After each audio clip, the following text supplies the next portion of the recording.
Baik, Assalamualaikum warahmatullahi wabarakatuh. Selamat bertemu kembali mahasiswa animasi ya, yang mengambil mata kuliah fisika. Jadi pada minggu kali ini kita melanjutkan dari pertemuan yang sebelumnya kita laksanakan secara asinkron atau lebih tepatnya Anda belajar mandiri. Saat ini saya mencoba membuat video pembelajaran terkait mata kuliah fisika ini yang topiknya adalah terkait besaran dan satuan. Jadi mohon izin untuk saya share screen.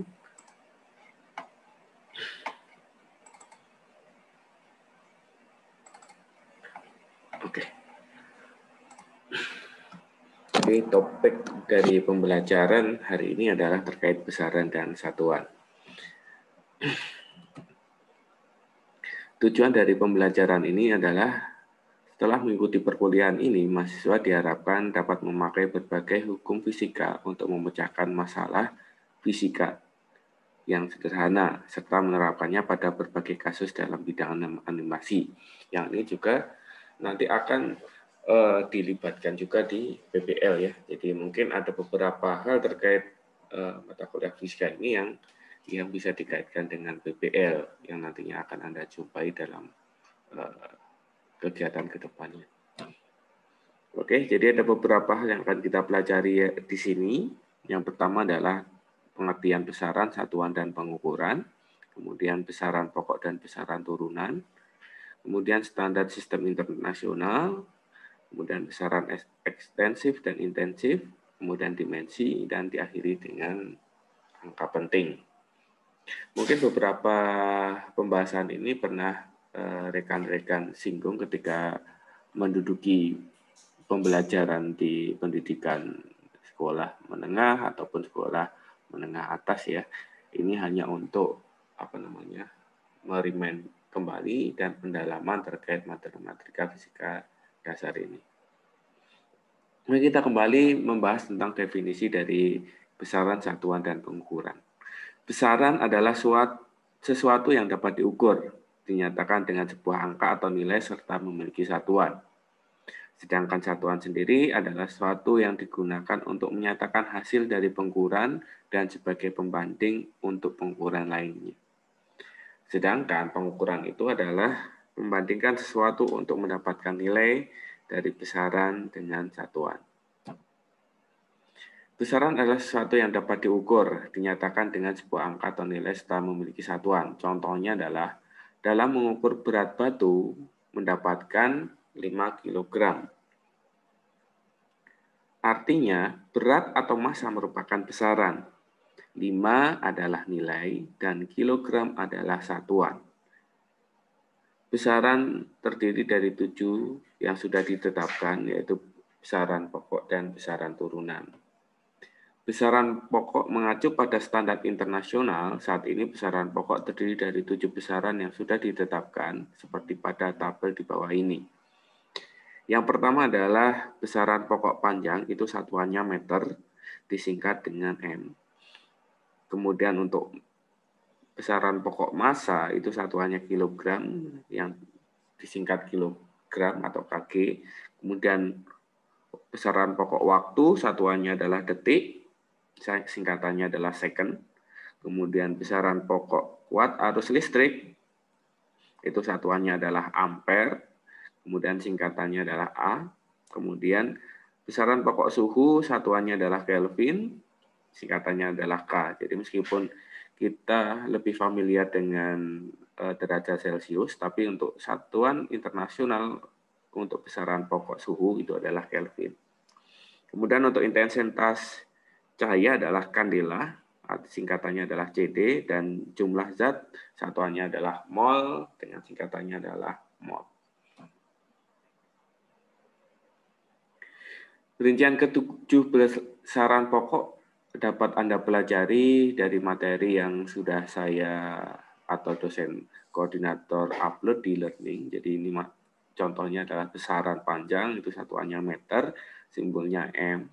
Definisinya adalah 1 meter adalah panjang lintasan yang ditempuh oleh cahaya dalam ruang hampa selama interval waktu 1/299 1.792.458 detik. Dan begitu juga untuk besaran-besaran lain, rincian dari ketujuh besaran pokok ini bisa Anda pelajari di slide yang sudah kami upload. Selain besaran pokok, kita juga akan membahas tentang besaran turunan. Besaran turunan adalah besaran yang diturunkan dari besaran pokok. Biasanya akibat dari sebuah operasi matematik seperti perkalian, pembagian, dan lainnya. Berikut adalah beberapa contoh dari besaran turunan. Yang pertama adalah besaran gaya, satuannya adalah Newton, singkatannya adalah N, atau Newton itu sendiri. Atau kilogram kali massa kali second pangkat min 2. Sedangkan usaha itu satuannya joule, singkatannya adalah J atau joule, itu diperoleh dari kilogram kali massa kuadrat dikali second pangkat min 2. Sedangkan tekanan itu satuannya adalah Pascal, singkatannya adalah P atau Pascal yang diperoleh dari kilogram kali massa pangkat min 1 kali second pangkat min 2. Sedangkan massa jenis adalah kilogram per M pangkat 3 atau meter kubik, singkatannya adalah kilogram per meter kubik. Kemudian luas ada satuannya adalah M pangkat 2 atau M persegi, singkatannya juga adalah M persegi.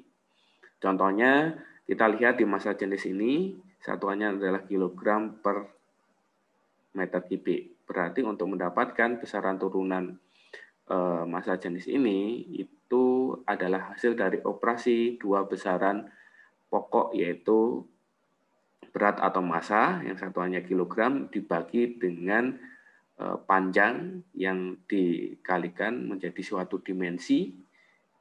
Di situ meter kubik berarti dalam satuan volume atau panjang kali panjang kali panjang. Meter kali meter kali meter, sehingga kita mendapatkan satuannya adalah kilometer per meter kubik. Dan ada beberapa lagi besaran turunan yang lainnya.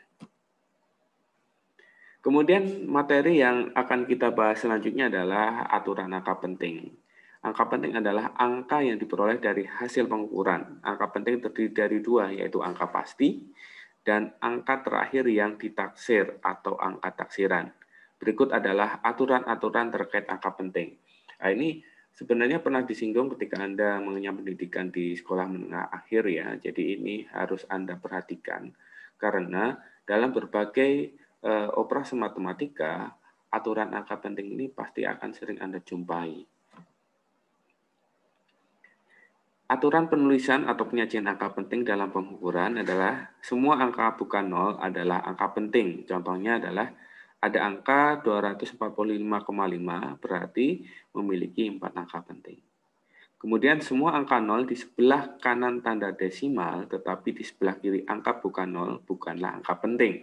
Contohnya adalah 0,00000001 berarti hanya memiliki satu angka penting.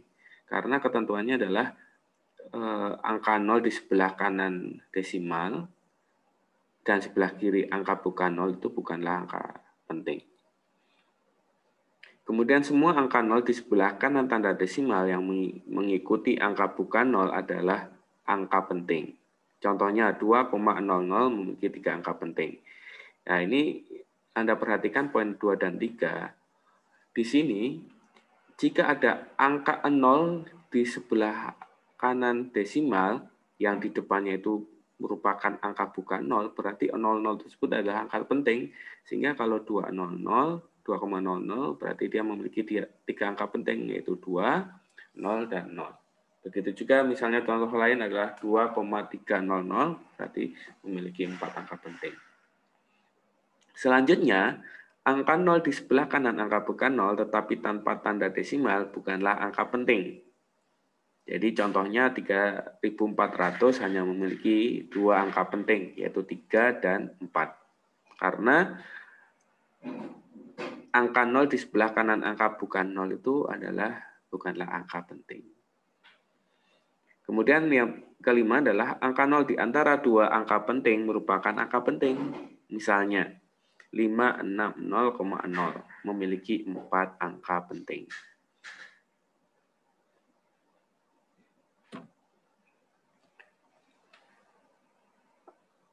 Berikutnya adalah angka penting dan aljabar. Angka penting pada penjumlahan. Pada penjumlahan, dua buah bilangan akan muncul beberapa angka yang diragukan. Maka hasil penjumlahan harus dibulatkan sehingga angka yang diragukan tinggal satu saja. Ini untuk yang penjumlahan. Untuk yang pengurangan, kita masuk ke poin kedua. Pada pengurangan, dua buah bilangan akan muncul beberapa angka yang diragukan. Maka hasil pengurangan harus dibulatkan sehingga angka yang diragukan tinggal satu saja. Jadi untuk poin 1 dan poin 2 identik ya. Kemudian untuk angka penting pada perkalian, hasil perkalian harus dibulatkan sehingga jumlah angka pentingnya sama dengan jumlah angka penting paling kecil di antara yang dikalikan. Jadi kalau misalnya ada dua bilangan, yang satu 3 angka penting, yang satu memiliki 4 angka penting, maka perkaliannya hasilnya adalah 3 angka penting karena jumlah angka penting yang paling kecil di antara yang dikalikan. Kemudian angka penting pada pembagian, hasil bagi harus dibulatkan sehingga jumlah angka pentingnya sama dengan jumlah angka penting paling kecil di antara bilangan. Bilangan yang muncul dalam pembagian entah pembagi maupun yang dibagi. Ya, kita langsung saja ke contoh-contohnya ya untuk ketentuan-ketentuan pada operasi angka penting. Yang pertama, hasil operasi penjumlahan dan pengurangan angka penting hanya boleh terdapat satu angka taksiran. Contohnya 2,34. Angka 4 adalah angka taksiran. Kemudian 0,345, angka 5 adalah angka taksir. Kemudian hasil dari penjumlahan ini ketemunya adalah 2,685. Angka 8 dan 5 adalah dua angka terakhir atau dua angka taksiran. Sehingga ketika kita membahas angka penting, maka yang ditulis adalah 2,69.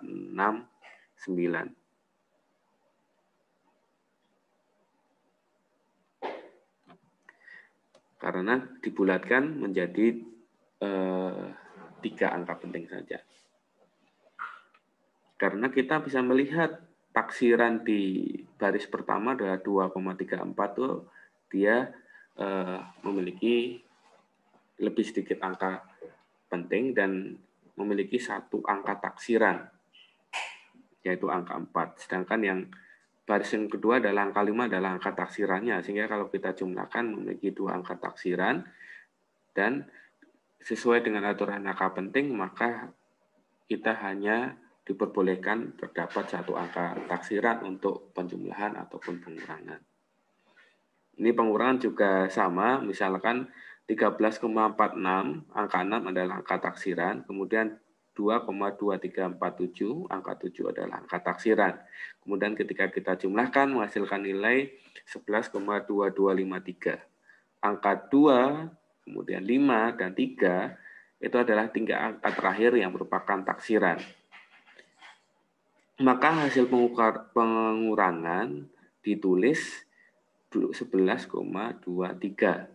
Karena apa? Karena kita mengikuti aturan hanya boleh terdapat satu angka taksiran. Jadi 2 angka di belakang desimal. Mengikuti yang pada baris yang pertama tadi. Kemudian untuk pembagian angka penting, misalnya di sini ketahui 1,432, terdapat 4 angka penting, kemudian 2,68 itu terdapat 3 angka penting, maka hasilnya adalah 0,53432. Penulisannya ditulis 0,534. Karena apa? Karena kalau untuk aturan angka penting pembagian itu disesuaikan dengan nilai yang memiliki angka penting terkecil. Di sini ada baris yang kedua itu adalah 3 angka penting yang itu merupakan angka penting terkecil, sehingga hasilnya juga nantinya adalah hanya memiliki 3 angka penting. Nah, kita ingat di sini angka pentingnya adalah 5, 3, dan 4. Karena 0 ini adalah bukan angka penting.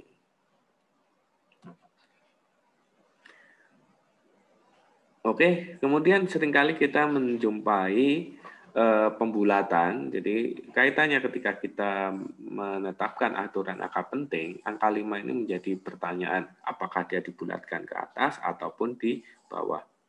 Angka 5 atau lebih dibulatkan ke atas, jelas. Angka kurang dari 5 dihilangkan atau dibulatkan ke bawah. Pertanyaannya adalah, jika angkanya tepat di 5 bagaimana? Oke, angkanya tepat sama dengan 5 dibulatkan ke atas jika angka sebelumnya ganjil dan dibulatkan ke bawah jika angka sebelumnya adalah genap. Contohnya seperti ini. 24,48. Maka dibulatkan ke atas 24,5. 24,45. Oke, 24,45. Kita lihat angka di depannya apa? Di depannya adalah angka genap. Sehingga kalau angka genap, angka 5 di situ harus dihilangkan. Sehingga hasilnya adalah 24,4. Kemudian 24,252. Ya, 4,252 ini sekali lagi Anda harus mengingat dibulatkan ke atas jika angka sebelumnya ganjil dan dibulatkan ke bawah jika angka sebelumnya genap. Sehingga 24,252 itu jika dibulatkan adalah 24, ini harusnya 24,2 ya. Kemudian 24,250 ini hasilnya adalah 24,2. Kemudian 24,150 itu 24,2 karena depannya adalah angka ganjil.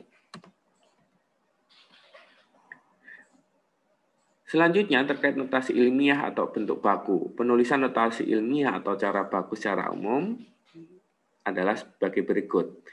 A kali 10 pangkat X. A adalah angka-angka penting di mana nilainya berkisar antara 1 sampai kurang dari 10. Jadi 1 sampai dengan 9, 1, 2, 3, 9, dan seterusnya sampai nilai di bawah 10, maksimal 9. X bilangan bulat positif atau negatif. Contohnya adalah begini. Massa bumi adalah 5,98 kali 10 pangkat 24. Nah, ini terdapat 3 angka penting, yaitu 5, 9, dan 8. Kemudian 0,0000436 itu sama dengan 4,35 kali 10 pangkat 6. Terdapat 3 angka penting, yaitu 4,35. Nah, kenapa di beberapa persamaan fisika itu seringkali dituliskan seperti ini? Karena mengacu pada aturan angka penting. Kita sekali lagi ingat pada aturan pertama angka penting, bahwasanya angka 0 dan angka 0 di belakang desimal, angka 0 di sebelah kiri dan angka 0 di sebelah kanan desimal sebelum bertemu dengan suatu angka itu adalah bukan angka penting. Angka pentingnya itu adalah 4, 3, dan 5.